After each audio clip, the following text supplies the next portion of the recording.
back for another video. I'm Jocelyn. I understand that you have a lot going on in your life and that you're looking for something that will allow you to truly know who you are. Feeling with us, being happy, and appreciating everything in your power. I think a lot of people, they are who they practice to be. So if you practice gratitude, then you will be grateful. If you practice like against all odds, opening your heart when no one else will, that's supernatural. And it gets easier to do it in situations that require less effort to do it. And I think that people, like we'll have 1,000 people at this event coming from all over the world, and they'll learn how to do that. And if you're going to believe in a future, that you're imagining with all of your heart, it better be open and activated. And we actually measure. So we can say to the person, Aubrey, you're doing it. Or we could say, you're not doing it. And that's important to know because, then you're going to pay attention and do it better, right? Yeah. If you're studying the life of Jesus as an example, or Buddha, that was the language of the time, right? So here we are in the contemporary world, and science has become that language. So when you combine a little quantum physics with neuroscience and neuroendocrinology and psychoneuroimmunology and epigenetics, all of those different branches of sciences, the new sciences, point the finger at possibility. And in this particular work, I think that the more you understand what you're doing and why you're doing it, the how gets easier, because you can assign meaning to what you do. So then, this is a time in history where it's not enough to know. There's a time in history to know how. Because information is so readily available, you can gain information. You don't need an authority. You don't need a priest. You don't need a teacher. You don't need a governor. You can gain information without passing through some type of authority. And so people are empowered. And the next most practical question is, how am I going to apply this to my life? Now, when you learn new things, you make new connections in your brain. That's what learning is. But if you can't remember what you learned, then you haven't made any new connections that are sustainable or maintainable. So the more the person can repeat what they've learned, the more they're installing the neurological hardware in their brain in preparation for the experience. And so now they're priming their brain for the act, right? And when the experience happens, experience then enriches the circuitry in your brain. That's what experience does. So now you're laying down even more neurological tracks, but the payoff is the chemical called the emotion. And the moment you feel unlimited, the moment you feel grateful, the moment you feel abundant, now you're teaching your body chemically to understand what your mind is intellectually understood. So knowledge is for the mind and experience is for the body. And now we're embodying the truth of that philosophy. And we're literally signaling new genes in new ways and changing our future, or changing our genetic future. And if you've done it once, then you're an athlete, you'd be able to do it over and over again. And if you keep repeating it, you neurochemically condition your mind and body to begin to work as one. And the redundancy of the act over and over again conditions the body to know how to do it better than the mind. Now it's innate in you. It's second nature. It's easy. It's familiar. It's who you are. And so I think we start as philosophers. We initiate, we become initiates, and then we master it. Knowledge, experience, wisdom, mind, body, soul. Learning it with your head, applying it with your hands, knowing it by heart, thinking to doing to being.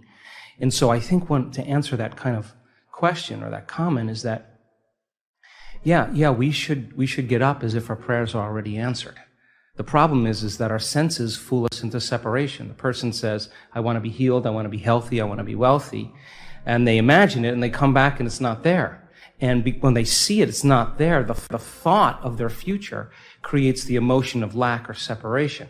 And if thoughts are the language of the brain and feelings are the language of the body, now you have mind and body in opposition.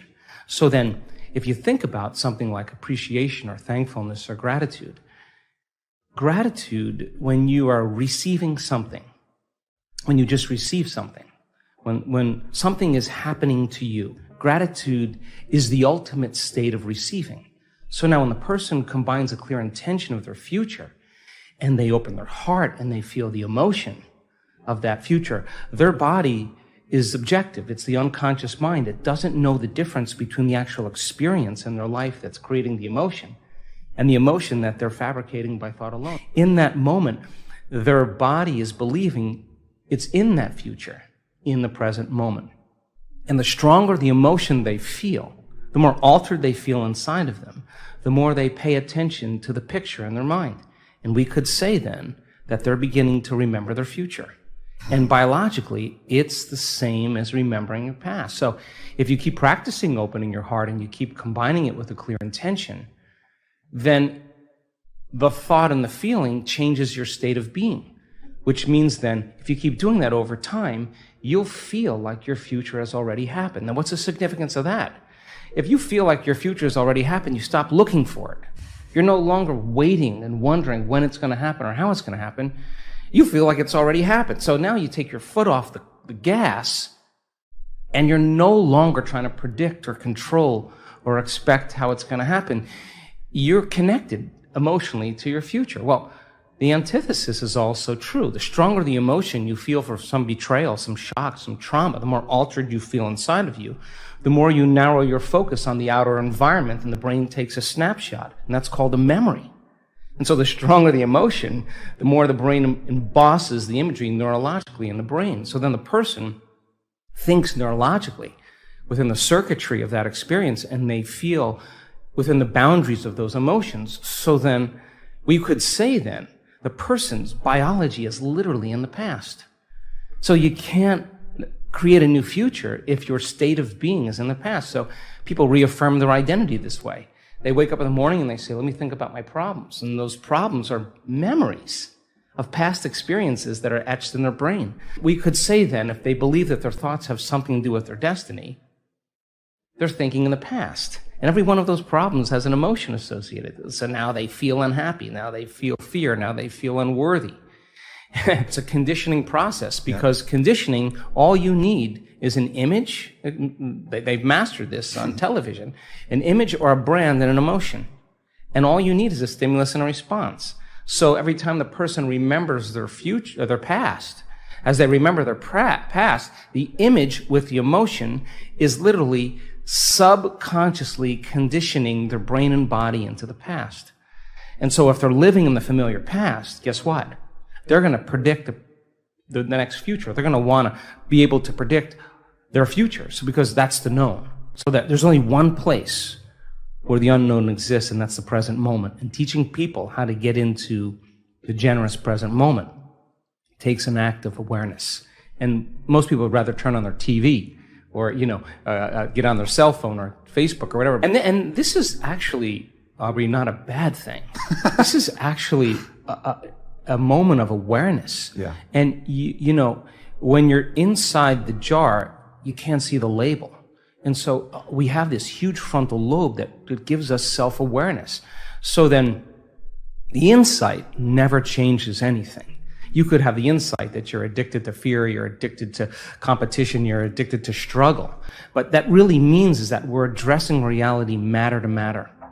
And what we're at one point of awareness, one point of consciousness, and we're putting our attention on another point of consciousness, a future, an outcome. And the only way we know how to get there, when we're matter trying to change matter, is that we force, we control, we predict, we fight for it. Because that's how you are when you're living in survival. So then we have to move our bodies through space, and that takes time. So we think if we rush, that we're actually going to get there faster. But more and more of the rushing creates more of the addiction of those emotions, because the adrenaline that's released is actually an arousal. So a person is using the conditions, the problems, the situations in their life to reaffirm their addiction to some emotion. To me, that means we become addicted to the life we don't even like. And so that's why change is so hard. So then let's offer another alternative. Well, when you begin to create from the field instead of from matter, the only way you can do that is you have to learn how to take all of your attention off your body and become a nobody. Take all of your attention off all the people in your life that you give so much of your attention and energy to because you have an emotion associated with it. And get beyond all the people in your life and go from a someone to a no one. Thank you for your time. We hope you enjoy this video and will share it with others to help them.